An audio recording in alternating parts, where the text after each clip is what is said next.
Last video में हम लोग कंप्लेन, एफआईआर और सो मोटो की क्रिमिनल प्रोसीडिंग देख रहे थे, यानी कि इन तीनों सिचुएशन में हमारी क्रिमिनल प्रोसीडिंग कैसे रन करेगी इसके बारे में हम लोग पढ़ रहे थे। ठीक है, अब हम लोग जब क्रिमिनल प्रोसीडिंग पढ़ रहे तो पहला नाम आया था एफआईआर का। ठीक है, जब हम लोग इन्वेस्टिगेशन का भी टॉपिक पढ़ रहे थे उसमें भी एफआईआर का कई बार नाम आया था। ठीक है, और वैसे भी जब हम लोग क्रिमिनल प्रोसीडिंग को भी देख रहे थे तो उसमें भी जब जुडिशियल मजिस्ट्रेट पुलिस की दिए गई इंफॉर्मेशन के ऊपर कॉग्निजेंस लेता है, यानी कि चार्जशीट के ऊपर कॉग्निजेंस लेता है, तो वहां पे एफआईआर का रोल बहुत यानी कि वहां पे एफआईआर का रोल काफी ज्यादा यूज होता है, यानी कि वो काफी सिग्निफिकेंट रोल है हमारी क्रिमिनल प्रोसीडिंग का। ठीक है, जो भी हमारी क्रिमिनल प्रोसीडिंग होती है जिसमें पुलिस के द्वारा जो भी मैटर मजिस्ट्रेट के पास पहुंचता है उसमें एफआईआर हमारा बहुत ही ज्यादा इंपॉर्टेंट रोल प्ले करता है। ठीक है, तो एफआईआर हमारा एक स्पेसिफिक एलिमेंट है क्रिमिनल प्रोसीडिंग का, तो आज उसी के बारे में पढ़ेंगे। ठीक है, एफआईआर की डेफिनेशन कहीं सीआरपीसी में ना ही बीएनएसएस में कहीं डिफाइन नहीं है की गई है। इसका एक प्रोविजन बस बताया, इसमें बेसिकली बताया गया कि एफआईआर कैसे लॉन्च की जाएगी विक्टिम द्वारा और उसका क्या क्या प्रोसीजर है। ठीक है, ये बताया गया है, ना कि इसमें एफआईआर की मीनिंग बताई गई है। ठीक है, तो आज की वीडियो में हम लोग एफआईआर के बारे में ही पढ़ेंगे कि क्या होती है एफआईआर और इससे रिलेटेड के स्पेसिफिक प्रोविजन है, यानी कि सेक्शन 173 बीएनएसएस में क्या क्या दिया गया है इसके बारे में जानेंगे डिटेल में। ठीक है, तो चलिए समझ लेते हैं। देखिए, एफआईआर को जनरली बोलते हैं कि information given to the police officer. ठीक है, फर्स्ट इंफॉर्मेशन रिपोर्ट होती है, यानी कि प्रथम सूचना रिपोर्ट जो विक्टिम देता है पुलिस ऑफिसर को। ठीक है, एफआईआर कौन लॉन्च करता है? Police officer. ठीक है, किसके द्वारा लॉन्च कराई जाती है? विक्टिम भी हो सकता है और एक्यूज भी हो सकता है। ठीक है, बोथ द पार्टीज। ठीक है, अब इसमें एफआईआर का प्रोसेस क्या है इसको हम लोग डिटेल में समझ लेते हैं। ठीक है, तो वहां जो सेक्शन 173 है ये 4 क्लॉज में, यानी कि 4 पार्ट में है बटा हुआ है। ठीक है, जो सेक्शन 173 है ये 1 से लेके 4 तक बांटा गया है। ठीक है, इसमें चारों क्लॉज अलग अलग तरह की बातें कह रहा है, तो समझ लेते हैं क्या है सेक्शन 173 और ये किस बारे में बात कर रहा है। ठीक है, तो जनरली मान लीजिए हम लोग फिर से ए और बी को साथ में जोड़ते हैं कि जब ए बी का मर्डर करता है, ठीक है, जब ए बी को जान से मारता है तो यहां पे क्या होता है, बी की जो फैमिली होती है, मान लेते हैं सी है। ठीक है, ये सी को वाइफ बना देते हैं। चलिए, ठीक है, वाइफ क्या करती है, यहां पे वो डर के मारे आती है पुलिस स्टेशन में एफआईआर दर्ज करवाने। ठीक है, ध्यान से सुनिएगा, एफआईआर दर्ज करवाने वो पुलिस स्टेशन में आ रही है, लेकिन उस थाने में आ रही है जहां पे क्राइम नहीं हुआ है, यानी कि क्राइम सीन का जुरिडिक्शन अलग पुलिस थाना है, और जहां एक्चुअली क्राइम और जहां पे वो महिला एफआईआर दर्ज करवाने जा रही है अपने पति के लिए उस अपराधी के खिलाफ, उसका जुरिडिक्शन अलग है, यानी कि दोनों में डिफरेंस है। तो ऐसी सिचुएशन में क्या होता है, जीरो एफआईआर का कंसेप्ट आता है। अब जीरो एफआईआर क्या होता है इसको हम लोग आगे डिटेल में अच्छे से समझेंगे, लेकिन अभी के लिए इतना जान लीजिए कि जीरो एफआईआर का मतलब वो होता है कि यहाँ पे एफआईआर नंबर में, इसमें जीरो एफआईआर केस में यहाँ पे एफआईआर नंबर नहीं रजिस्टर्ड किया जाता।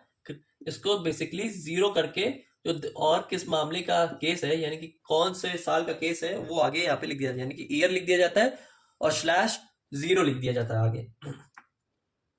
ये जीरो एफआईआर जनरली तभी रजिस्टर्ड की जाती है जब हमें कोई प्रॉपर स्पेसिफिक जुरिडिक्शन नहीं पता, और या फिर ऐसी सिचुएशन क्रिएट हुई हो जिसमें हमारा जुरिडिक्शन उस क्राइम सीन से दूर हो और यहाँ ने विक्टिम ने कहीं दूसरे थाने में एफआईआर को दर्ज करवाया है। ठीक है,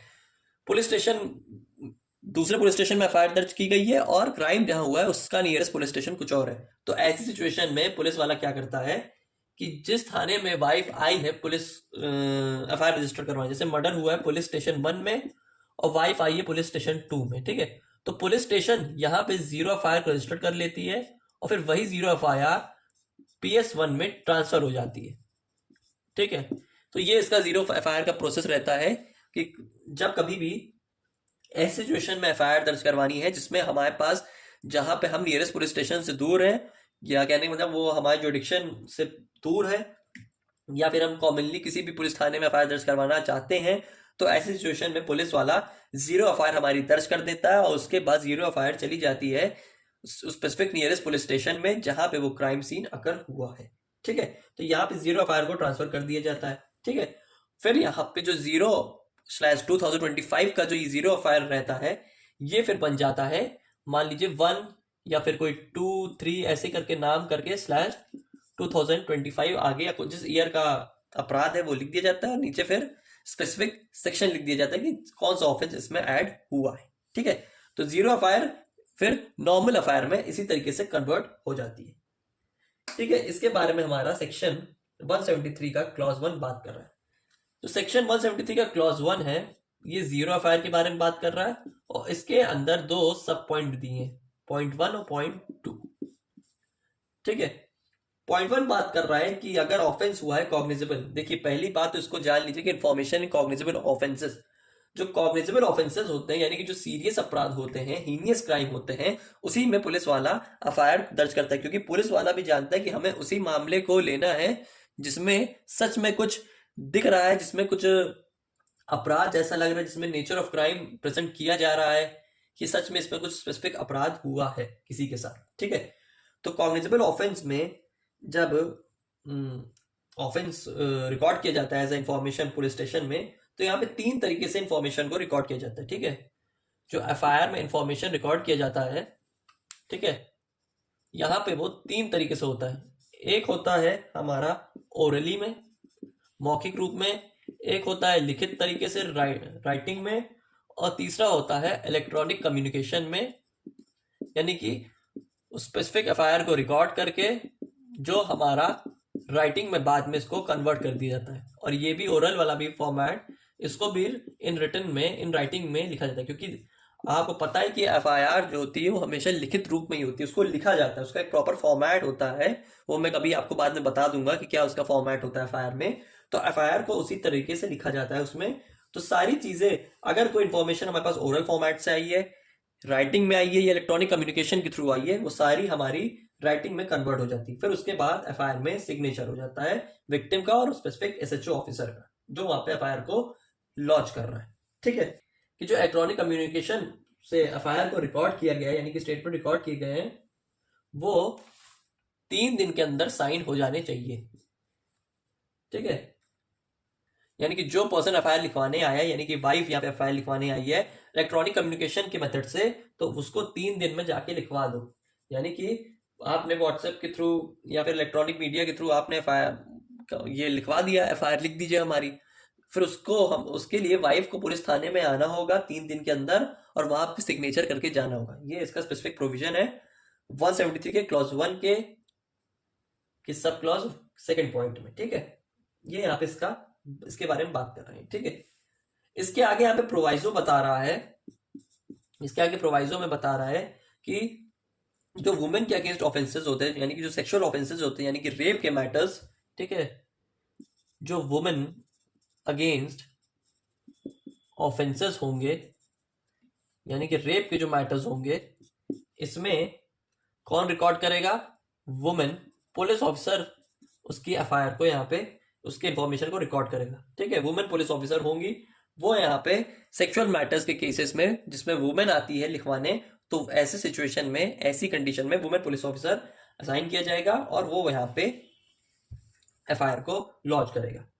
अगर बताने वाली वाइफ यानी कि सी, अगर जो वाइफ है सी वो फिजिकली या फिर मेंटली अनफिट है, ठीक है, फिजिकली या मेंटली अनफिट है, टेम्परेरी इसे कह लीजिए, या परमानेंट डिसेबल्ड है, ठीक है, बोल नहीं सकती, कुछ कर नहीं सकती, लिख नहीं सकती, बता नहीं सकती, तो उसको उसकी जो इंफॉर्मेशन होगी उसको उसी के घर में जाके रिकॉर्ड कर सकते हैं। यानी पुलिस ऑफिसर वहां पे खुद उसके घर, सी के घर जाएगी, और साथ में एक स्पेशल एजुकेटर प्लस एक वीडियोग्राफ के फॉर्मेट में वीडियोग्राफर जाएगा, और इस सारी प्रक्रिया को पुलिस थाने में ना जाके बल्कि सी यानी कि वाइफ के घर में जाके इसको रिकॉर्ड किया जाएगा। ठीक है, यानी कि उसी के रेसिडेंस में जाके ये काम होगा ऐसी सिचुएशन में जब यहाँ पे वाइफ फिजिकली या फिर मेंटली अनफिट है, परमानेंट भी हो सकती है या फिर टेम्पररी मैनर के लिए भी हो सकती है। ठीक है, तो ये यहाँ पे बात कर रहा है हमारा सेक्शन 173 का क्लॉज 1। क्लॉज 2 क्या बात कर रहा है? ठीक है, क्लॉज 1 हमने जीरो फायर का पढ़ा, 173 का क्लॉज 2 किस बारे में बात कर रहा है? ये बात कर रहा है कि हम एफआईआर की free copy free of cost देंगे, किसे? सी को यानी वाइफ को, यानी कि हम यहाँ पे एफआईआर की कॉपी एक उसको सी को देंगे ताकि वो अपने पास रख सके इसको। ये बात करता है सेक्शन 173 का क्लॉज 2। देखते हैं सेक्शन 173 का क्लॉज 3 जो सबसे इंपॉर्टेंट सेक्शन है या फिर इंपॉर्टेंट सब क्लॉज है। तो 173 का क्लॉज 1 हमने जीरो एफआईआर के बारे में पढ़ा और दूसरा क्लॉज 2 बात कर रहा है कि हमें जो एफआईआर रजिस्टर्ड होगी उसकी फ्री कॉपी विक्टिम को मिलने का राइट है। ठीक है, अब पढ़ते हैं 173 का क्लॉज 3। ठीक है, 173 का क्लॉज 3 पढ़ते हैं जो एक मैंडेटरी प्रोविजन है। देखिए इसमें बताया जा रहा है कि अगर इसमें बेसिकली बात की जा रही है रेमेडी के बारे में। कैसी रेमेडी के बारे में? यहां पे दो तरह के रेमेडी के बारे में बात की जा रही है। देखिए इसमें सिंपली बताया जा रहा है दो तरह की रेमेडी के बारे में। कैसी रेमेडी के बारे में? जब यहाँ पे एफआईआर लॉन्च नहीं होती है, यानी पुलिस वाला एफआईआर नहीं लॉन्च करता है, वो चाहे उसकी गुंडई कह लीजिए या फिर वो जानबूझ के नहीं कर रहा है या कोई भी स्पेसिफिक रीजन है। ठीक है, तो ऐसी कंडीशन में 173 का क्लॉज 3 हमें यहाँ पे दो रेमेडी प्रोवाइड करता है। एक होती है एग्जीक्यूटिव रेमेडी और एक होती है यहाँ पे जुडिशियल रेमेडी। एग्जीक्यूटिव रेमेडी के बारे में दिया गया है सेक्शन 173 के क्लॉज 4 में, यानी किसी के बाद वाला सब क्लॉज, और जुडिशियल रेमेडी के बारे में दिया है 175 के क्लॉज 3 में। देखिए पहले समझते हैं सेक्शन 173 का क्लॉज 4। ये बात कर रहा है कि यहाँ पे अगर पुलिस वाला एफआईआर रजिस्टर नहीं करता है तो यहाँ पे बाय पोस्ट रिटन फॉर्मेट में यहाँ पे दिया जाएगा एप्लीकेशन एसपी को, senior most rank superintendent of police को। यहाँ पे नोटिस दी जाती है कि यहाँ पे एफआईआर को नहीं लॉन्च किया जा रहा है। फिर ऐसी सिचुएशन में एसपी खुद एफआईआर को रजिस्टर्ड करेगा या फिर अपने सब ऑफिसर से, यानी कि अपने जस्ट लोअर रैंक के पुलिस ऑफिसर से कहेगा कि उनको ऑर्डर देगा, ठीक है, उनको डायरेक्शन देगा कि आप यहाँ पे एफआईआर लिखिए और रीजन बताइए क्यों नहीं लिख रहे हैं। ठीक है, क्या बोलेगा? Order to launch FIR and to start investigation, कि यहाँ पे एफआईआर को लिखा जाए और इन्वेस्टिगेशन यहाँ पे किया जाए। ठीक है, अगर यहाँ पे एफआईआर को नहीं लिखा जाता है तो एसपी यहाँ पे खुद लिखेगा या फिर अपने सब ऑफिसर से कहेगा यहाँ पे एफआईआर को रजिस्टर किया जाए। जुडिशियल रेमेडी यहाँ पे एप्लीकेशन टू जुडिशियल मजिस्ट्रेट के थ्रू होती है, यानी कि यहाँ पे जुडिशियल मजिस्ट्रेट को एप्लीकेशन दी जाती है। फिर यहाँ पे 175 का क्लॉज 3 यहाँ पे जुडिशियल मजिस्ट्रेट को पावर देता है ऑर्डर फॉर इन्वेस्टिगेशन। ठीक है, कि ऐसी सिचुएशन में पुलिस ऑफिसर को यहाँ पे मजिस्ट्रेट कहता है कि आप यहाँ पे इन्वेस्टिगेशन को स्टार्ट करिए। वो यहाँ पे पुलिस ऑफिसर को डायरेक्शन देगा, सारी इंक्वायरी करेगा, मैटर को दिखेगा कि हाँ ऑफेंस सच में हुआ है, क्राइम के नेचर को समझेगा। देन उसी के बेसिस पे यहाँ पे एफिडेविट्स के सपोर्ट पे यहाँ पे जुडिशियल ऑफिसर यानी कि हमारा जुडिशियल मजिस्ट्रेट पुलिस ऑफिसर को इन्वेस्टिगेशन करने का ऑर्डर देगा। तो ये यहाँ पे आपकी हो गई जुडिशियल रेमेडी और यहाँ पे एक हो गई आपकी executive remedy. Executive remedy police officer द्वारा की गई है, जुडिशियल रेमेडी यहाँ पे जुडिशियल मजिस्ट्रेट द्वारा की जाएगी। ठीक है, इसमें यहाँ पे 175 यहाँ पे 173 का क्लॉज 3 हमें कुछ और जानकारी भी डिटेल में दे रहा है कि यहाँ पे अगर इंफॉर्मेशन यानी कि एफआईआर रजिस्टर्ड हो रही है जिसमें पनिशमेंट उसकी बताई गई है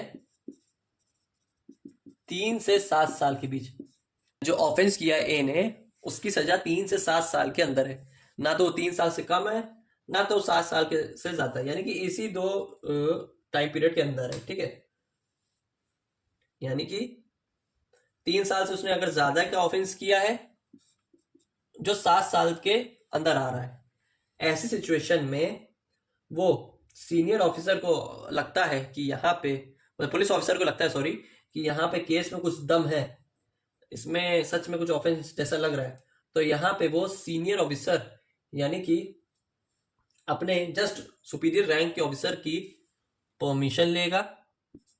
सीनियर ऑफिसर की यहाँ पे परमिशन ली जाएगी, किस चीज के लिए?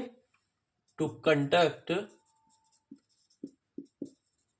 प्री एग्जाम यानी कि प्रिलिमिनरी एग्जामिनेशन के लिए यहाँ पे प्रायर परमिशन दी जाएगी। पुलिस ऑफिसर देगा सीनियर मोस्ट रैंक का कि यहाँ पे हमें प्रिलिमिनरी एग्जामिनेशन को कंडक्ट करवाना है, जिसमें अगर पनिशमेंट दी है 3 से 7 साल के बीच, तो एक कंडीशन यही है कि 3 से 7 साल के बीच का वो उसमें ऑफेंस हुआ हो, जिसकी पनिशमेंट ये हो इसकी, ऐसी सिचुएशन में प्रिलिमिनरी एग्जामिनेशन करवाया जा सकता है। और ये इसकी रिपोर्ट हमें 14 दिन के अंदर खत्म करनी है, यानी कि प्रिलिमिनरी एग्जाम हमें खत्म करना है 14 दिनों के अंदर।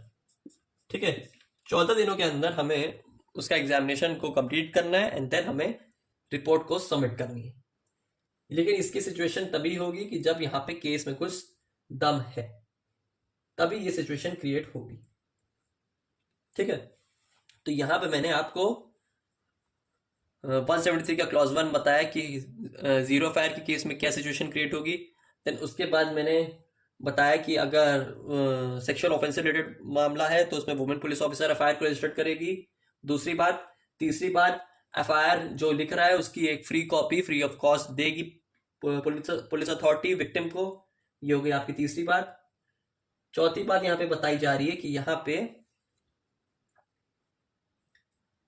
अगर उसमें उसको ऑफेंस ऐसा लग रहा है कि जिसमें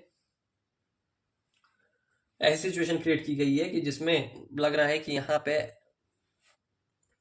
अगर एफआईआर नहीं लिख रहा है पुलिस ऑफिसर, तो 2 तरीके की रेमेडी है विक्टिम के पास, एक एग्जीक्यूटिव रेमेडी, एक जुडिशियल रेमेडी। ठीक है, और फिर लास्ट में यहाँ पे बात की जा रही है कि अगर कोई पनिशमेंट है जिसमें सच में कुछ अपराध जैसा लग रहा है, कुछ हीनियस क्राइम हुआ दिख रहा है, जिसमें ऑफेंस आपका 3 से 7 साल के बीच का हुआ दिख रहा है, तो ऐसी कंडीशन में सीनियर मोस्ट ऑफिसर की परमिशन लेके यहाँ पे हम प्रिलिमिनरी एग्जाम को कंडक्ट करवाएंगे, जिसकी रिपोर्ट हमें 14 दिन के अंदर देनी है। तो इस तरीके से हमारा एफआईआर का पूरा प्रोसीजर होता है, जो हम लोग ने सेक्शन 173 में पढ़ा। आई होप आपको सेक्शन 173 अच्छे से समझ आया हो और उससे रिलेटेड सारे प्रोविजन आपको क्लियर हुए हो। तो मिलते हैं फिर बीएनएसएस की नेक्स्ट वीडियो में।